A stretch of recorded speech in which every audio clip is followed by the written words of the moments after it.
Welcome back to The Narrative. I'm your storyteller, Callistra Farrier. In St Vincent and the Grenadines, the bell has been rung. Incumbent Prime Minister Dr. Ralph Gonsalves announcing that the next general elections in that country will be on November 27. Dr. Gonsalves leads the Unity Labour Party and the National Democratic Party, the opposition, also in the race. Joining me now on the program is Dr. Justin Pierre. He is a political analyst, an analyst, and he does some political work as well. And he joins me now to take a look at the numbers and the trends in St. Vincent and the Grenadines. Welcome to the program, sir. Thank you for having me. As you look at the St. Vincent situation, what's the data telling you of what's happening in St. Vincent? That's a very, very good question. We came, as I said, our goal is to create awareness in this new type of study. We're not necessarily polling; we are conducting a scientific analysis on the electorate.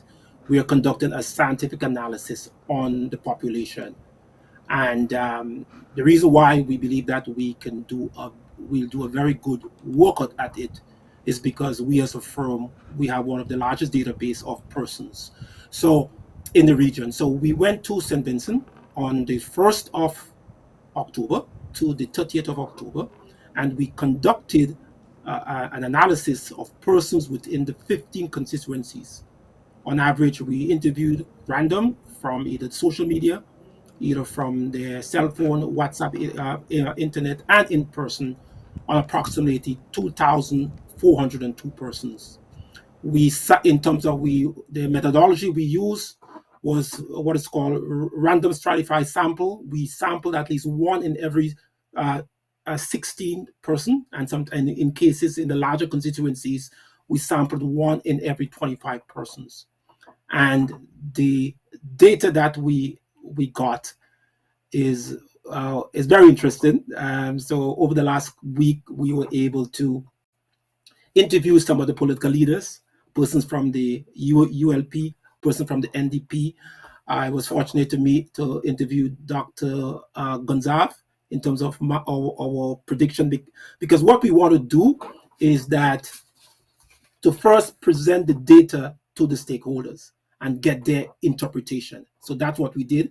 The opposition, we met some of the opposition, met with some of the ruling party, and our prediction, is that we believe, based on our psychological analysis, that the ULP would get 8 seats, or they will maintain. They will be the incumbent, and the NDP will get around 7 seats. So we have to present why do we say that, why we say that. So it's a reason. There must be a scientific reason why we say that. So for example, when we interview persons, the 2,402 persons, we found that 83% of persons within the ULP said that they will continue to vote the way they voted last elections and the previous elections. So this shows that the ULP has a very strong base. Whereas 83% of the persons said that they will continue to vote the way they are voted, and for the NDP, 72.5% of the electorate said they will continue to vote NDC. But what is most interesting is that we look at what is called, there's something in psychology called the defection rate. What percentage of the population we think that would defect from one party to the other? So, for example, let's say in Grenada, the NNP defection from the NNP to the NDC was very high in the 22 election.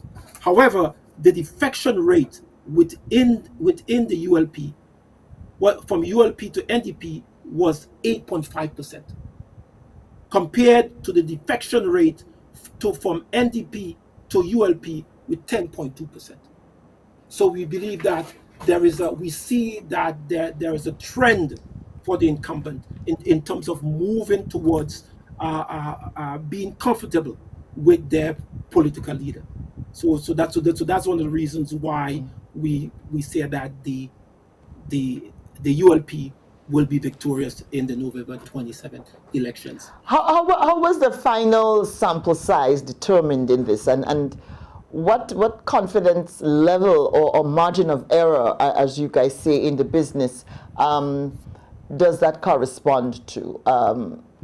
Yeah. So that's a very good question. So we looked at the as I said, we interviewed about 2,402 persons, and our margin of error was around 2%. Okay, and so we believe that the our You said you interviewed 20. Oh, Dr. Pierre, you said you interviewed 2,400 people. 2,402 persons. And two persons in 4 weeks. Yes. That's a really huge survey. Yes. Well, it's not that huge. I mean, Trinidad, we interviewed about 5,000 people, so that's not a very large sample. And in days of social media, it was very, very, very easy. So, for example, so between the 18th and 25 persons, we broke it down into the different age band. As I said, our methodology, we use age band, but we also use IC codes, the occupational of the persons to get an average of what we are who we are interviewing. So, for example, we interviewed persons between 18 and 25, 26 and 40, 40 and 60, 61 to 70, 71 above, and we're seeing consistently that older persons prefer to have a stronger support to the ULP, whereas the younger persons, the 18 to 25 range, the 26 to 40 range, they are more aligned to supporting the NDP. So what we also see that elections in St. Lucia is also polarized, but also St. Vincent.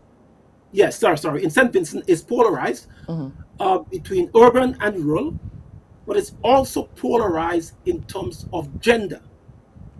In terms of our analysis, we found that more of the women have have high favorability with the ULP. Women, single mothers, they all are satisfied and has consistently voted for the ULP.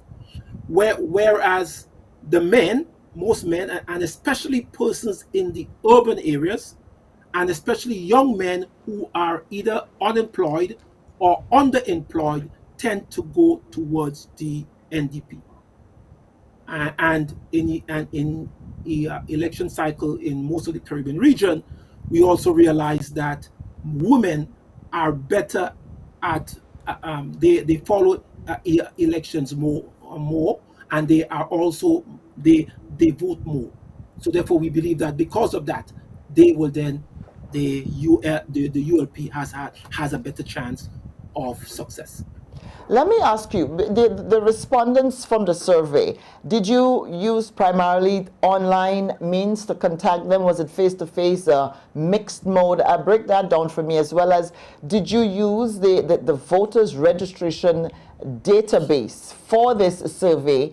Or, and I'm asking that to also follow up to ask, how did you ensure that those who were interviewed are even eligible to vote in the elections? Yes, so very good. So, for example, the St. Vincent database, as most other databases, in this part of the world, anyone has the right to download it. So you can go and download the database, put it in your database, and reach out to the people.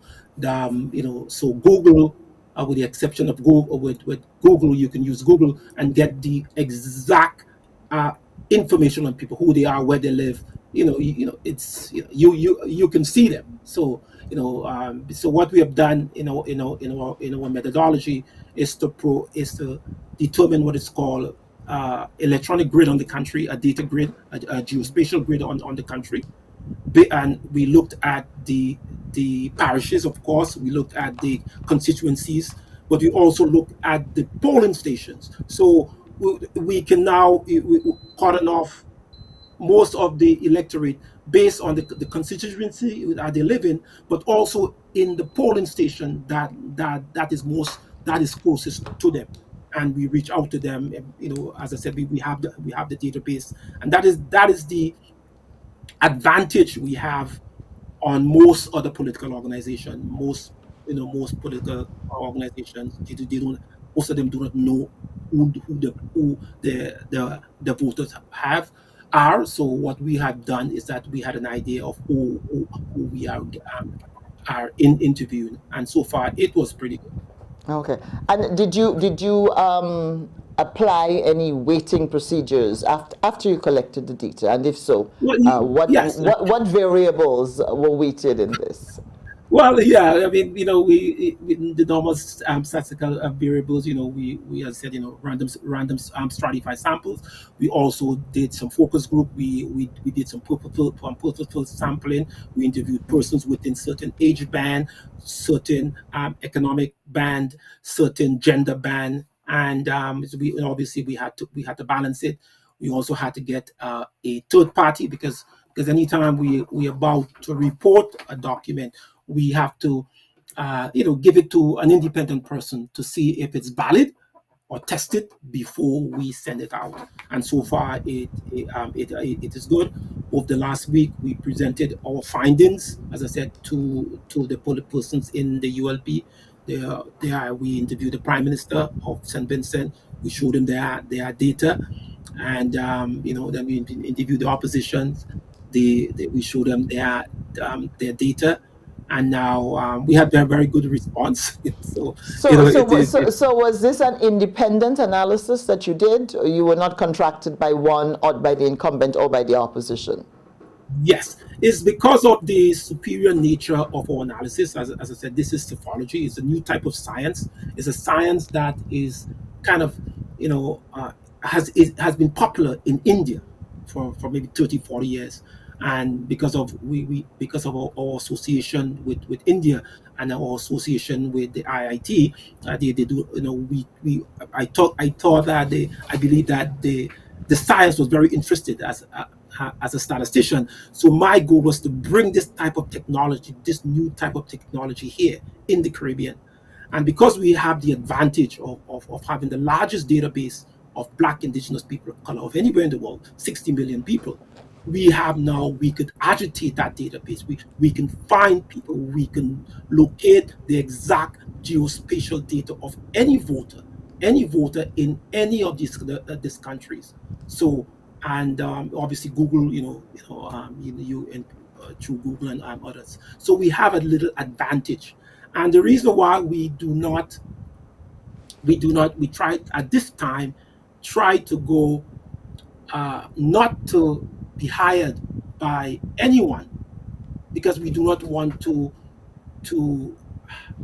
get the other part let the other party have an advantage. Because if anyone hire us to do any political work, the other party cannot win.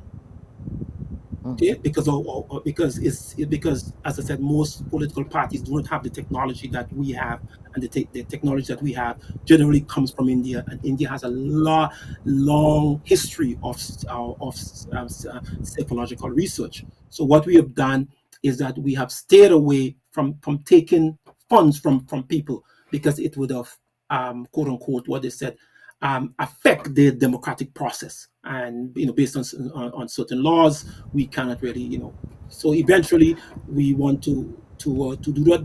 But our goal is to, with this type of technology, is to get into the United States, and this is where our real market is, because All there right. there are about Let, 5,000 elections every year. let's talk about patterns and shifts that the data and the analysis may have shown and I'm not sure if you did a comparative analysis with the previous elections in St. Vincent. Earlier, you talked about the youth gravity seeming to be more partial to the opposition, and women and mothers and so seeming to be more partial to the incumbent. Were there any other notable shifts or patterns that your analysis revealed? That's a very, very good question. So what we have also seen is that the people who are what we call in, as I said, our data was based on using IC codes, using ISCO codes. So what we see that the people who we considered to be in the elementary occupation, the lower level occupation, um, specifically for persons within who live in the city or the urban areas, people who are unemployed. Okay, the unemployment rate is in St. Vincent is very high. So we see that the unemployed persons and the people who are underemployed tend to go towards the opposition. Okay, they believe that something will change. However, the women stay with they are satisfied with what they have. But also we see persons within the rural areas also have a strong affinity to continue to vote where they are. What we have seen, we know, for example, persons in St. Vincent have a steady pattern of they normally would not change who they vote for. It's different to Grenada. Grenada we have swings, but in St. Vincent you tend to have a group of people that will consistently vote one way. So, for example, in the Grenadines, when we look at the northern and southern Grenadines, we see that we see that above 50% of the population decide they will still continue to vote for the opposition, for the NDP. And we see that in the rural areas, in and north central Windward, in the Prime Minister's office constituency, we have on average about 79% will continue to vote the same way they have voted for the last two elections. So the swing, the standard deviation is very, very low, and that's why we believe that the incumbent would prevail. And also with the whole issue of what they're seeing is that there are new infrastructure development in the country. People believe there are roads, there are ports, there are new hospital. So persons are more or less confident that things will get better. And then that is why our prediction is saying so in our prediction. And most of all, But your analysis still seems to be showing that it's not going to be an easy walk over for no, Labour, though. no, it's not, because if we have, for example, if we have a, a shift of maybe 2% or 3%, or let's say 2%, there could be, especially in the urban areas, it can affect the outcome of the election. And that's why, for example, one of the political leaders, they said that they will continue to fight until the end. They continue to push the messages until the end. And that is, I think, that it's something that is good for the country. The democratic process is very alive in St. Vincent, because from 2020 to now, we see that there has been a drop in the number of persons that more and more people are voting instead of less. So, for example, in Grenada, we have about 26% of the population, the registered voters, that do not vote. This is down to about 19 or 12 or 19 to 12%. So the people in St. Vincent are getting more and more conscious of the importance of voting and the importance of democracy in the OACS. So in your analysis of how this is expected to go on November 27, you also took into account voter turnout. Yes, yes. we are expecting a higher than usual voter turnout. A higher than usual voter turnout would also favor the The incumbent. ULP. The Yes, the incumbent, the ULP. ULP. Yeah, Okay. And yeah, finally, before I let you go, Dr. Pierre, will there be any follow-up polling closer to November 27? Well, not really. Because we believe that we have done a lot of work on the St Vincent electorate. I mean, we are there is no other organization that has the capability to kind of make this prediction. We have a new type of election prediction a system, a new type of system. It's called psephology. We have been successful to predict 8 consecutive elections correctly, but And, we but given that 2%, it makes me think that the other analysts and other people who are looking at the elections who believe that we may see a change in the upcoming elections in St. Vincent. It's 2%. That it is possible that your prediction, your predictive streak might be broken, well, in Kingstown. listen, because as I said that we have. So, for example, we predicted that in Ghana. So, like, we are not like we are pretty okay. However, in Guyana, we predicted that the incumbent would win. We predicted that there will be a swing in both in the black population from the black party, Afro Guyanese party, to the Indian party. But however, our analysis did not. We were not aware. We did not take the other party, the second party. We did not. We just assumed that they were all Indian people. We did not see that, and we saw that a lot of the black votes went to the other in the Indian party. So we went back to the drawing board. We made some analysis. In Suriname again, when we predicted there was a little different, because we have a larger amount of persons. A larger In population. Jamaica, it's a little, yeah. Well, that's all the time we have for this segment of the narrative. Justin Pierre, I want to thank you so much for joining me Yes, here on the narrative, and we'll wait and see what the results yes. are on election night in St. Vincent. This is the narrative. I'm your storyteller, Callistra Farrier. More when we come back.